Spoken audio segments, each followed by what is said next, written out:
Salut les Nakama. Aujourd'hui on est là pour une review de Last Hero Inuyashiki. L'anime est sorti le 12 octobre 2017 et donc on va un peu parler de ce qu'on a pensé de cet animé. Moi j'avais déjà commencé le manga papier, je suis au tome 4 et bon c'est plutôt pas mal pour ce qui est du manga. Donc le résumé de ce petit manga. À 58 ans, Ichiro Inuyashiki est loin d'être un modèle pour ses enfants. Vieux avant l'âge, méprisé de tous, il a vécu toute sa vie en employé de bureau minable et n'a pour tout ami que sa chienne Hanako.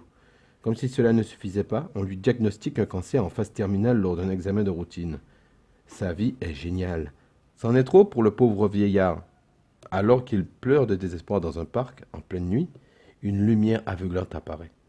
Et c'est l'impact. À son réveil, étendu dans l'herbe, Inuyashiki n'est plus le même.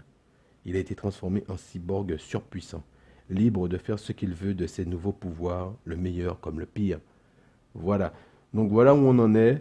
Le premier épisode, eh bien écoutez, déjà l'opening, j'ai trouvé super génial. J'ai kiffé, j'ai kiffé. Je vais parler aussi de l'ending, tant qu'on est dans la musique. C'est aussi pas mal. C'est rare que j'aime les openings et les endings à la fois. Et là, j'ai bien kiffé les deux. Voilà. Ensuite, alors pour ce qui est du contenu, écoutez, c'est plutôt fidèle au manga. On a là, le premier épisode, c'est pratiquement le premier tome. Ouais, parce qu'après, à la fin du premier tome, ça part un petit peu sur le personnage secondaire, justement. Donc à la fin du premier tome, voilà, ça part un petit peu dans quelque chose d'autre. Donc ils se sont arrêtés un petit peu avant. Donc là, dans le premier épisode, on découvre le héros, Ichiro Inuyashiki, un petit pépé, un papy, qui a deux enfants, deux jeunes enfants, adolescents. On s'aperçoit qu'il a une vie de merde, ce monsieur. Voilà, faut le dire, faut être clair. Ses enfants ne le respectent pas, sa femme ne le respecte pas. Après, il apprend qu'il a un cancer. C'est le summum de la médiocrité, quoi, à ce moment-là. Le mec est dans la merde jusqu'au cou. Le mec achète une maison quand même pour sa famille. Il a économisé des années et tout, voilà. Le mec, par exemple, à quel point sa famille s'en fout de sa gueule. Donc ils arrivent dans la maison, premier jour dans la maison. La mère part avec ses deux enfants manger dehors en laissant le mari là. Mais c'est-à-dire qu'on le laisse pas, genre, on lui dit pas, genre, tu vas rester là. On part sur sa gueule. Les mecs s'en foutent. Eh, ça vous dit d'aller manger dehors? Ah ouais, ouais, ouais. Là-bas, ça, machin, j'ai vu un truc, genre, j'ai vu un McDo, quoi, genre. Ça vous dit, c'est bon ou pas? Ouais, ouais, c'est bon. Ok, ben allons-y. Et t'as le mec qui reste là. Il dit rien, au calme. Voilà, tout va bien, quoi. Donc, et le mec, il commande, il passe sa petite commande tout seul. Sa vie, c'est de la merde, vraiment. Et franchement, ce premier épisode, il est triste. Tu te marres pas dans ça. Tu chiales avec lui presque. C'est tellement Missier, sa vie, c'est vraiment de la merde, quoi.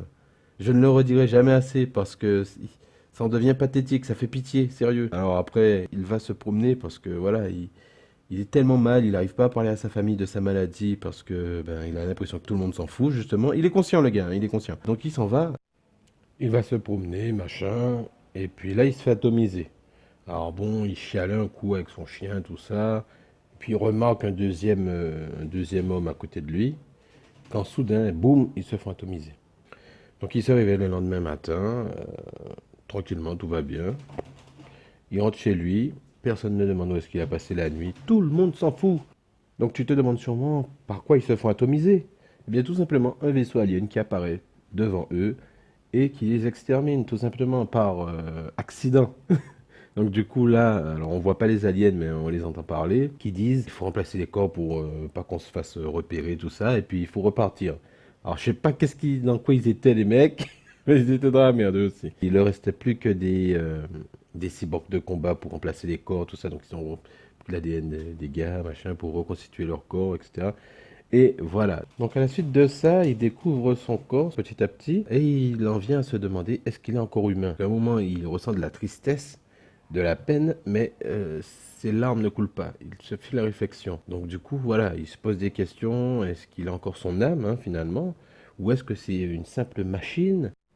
Toutes ces questions viennent en lui et il en vient à remettre en question son existence elle-même. Ce qui l'amène justement à la dernière partie de l'épisode où il sauve un homme d'une agression. Au départ, il n'était pas trop chaud, tu vois.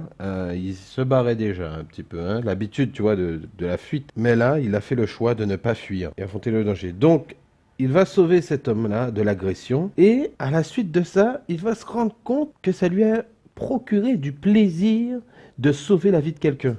Donc il a été content d'être utile, il a été content de sauver la vie de cet homme-là. Alors c'est là aussi qu'on voit la différence avec le manga, puisque dans le tome 1, du début à la fin, on voit, enfin jusqu'à ce qu'il ait son corps de cyborg, on voit qu'il a envie d'aider les gens.